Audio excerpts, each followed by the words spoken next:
Sa ating inpatient care po, ito po yung hospitalization, no? Ang unang feature natin doon, syempre, ay no deposit on admission.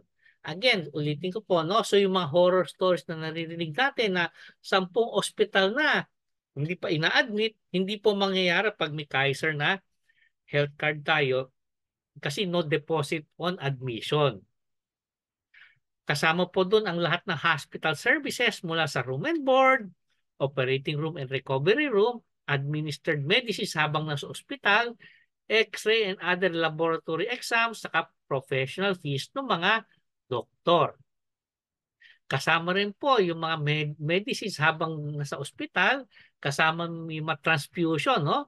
Kasama po yung nga pag critical yung mga condition, ng mga high-risk patients like yung confinement sa ICU, yung dialysis, chemotherapy, saka radiotherapy. Cover din po yung napakaraming mga procedures, no? Hindi na po natin babasahin.